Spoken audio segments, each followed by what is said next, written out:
start our financial planning process by sending to clients, and usually our clients are couples, a set of questions. And the questions start with a question about what are the issues that keep them up at night, just to start them thinking about financial questions and financial issues and what might be important to them. And then we ask directly about goals, about short-term goals and long-term goals. Then we have a meeting after they've had a chance to review those questions, and we will talk for an hour and a half or 2 hours through that list of questions. And the list of questions is a page, double-spaced, so there are relatively few questions. And when we talk about short-term goals, we ask about, well, what are you likely to spend money on over the next 5 years?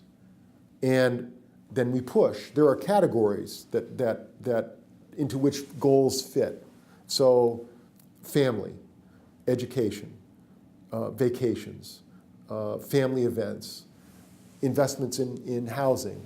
Then we will also talk about changes in career. Are people happy with the job that they're doing?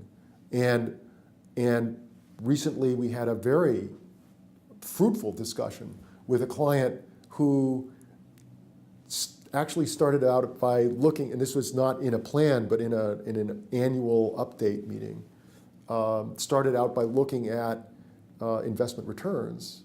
And we ended up having an in-depth conversation about career goals and whether their current role was satisfying and whether they might want to change their career. And if they did, would they have to work longer if they had to accept a lower salary, and how much lower a salary could they accept? And it was a discussion that was almost accidental, and in fact, I would say it was serendipitous, but it was a very valuable meeting for the client and a very valuable opportunity to find out about goals. So I guess I would say it's important to have a process, but it's also important to be open to the possibility that goals might appear almost out of nowhere.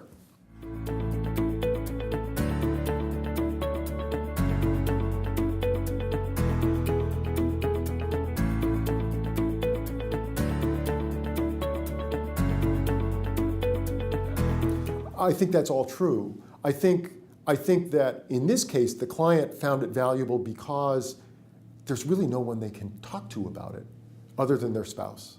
And their spouse is biased. Their spouse says, whatever makes you happy, right? And the client appreciates that, but the client wants an objective perspective.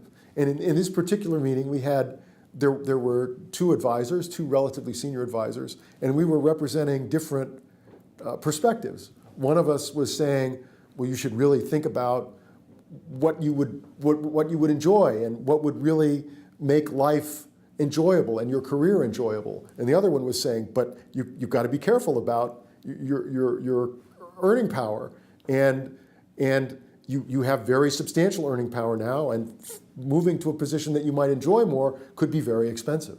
So there was a lot of value in the interchange between the two advisors, but also I think the client felt that there was an opportunity for him or her to talk to somebody objective, but interested, if that's clear. It's both of those are important.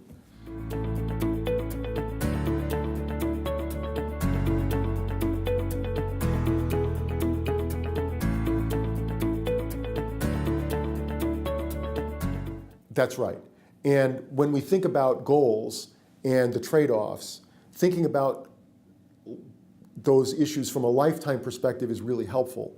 And we can talk about the implications of different decisions on living standard, on sustainable living standard. And we can say working 5 years longer allows you to spend this much more.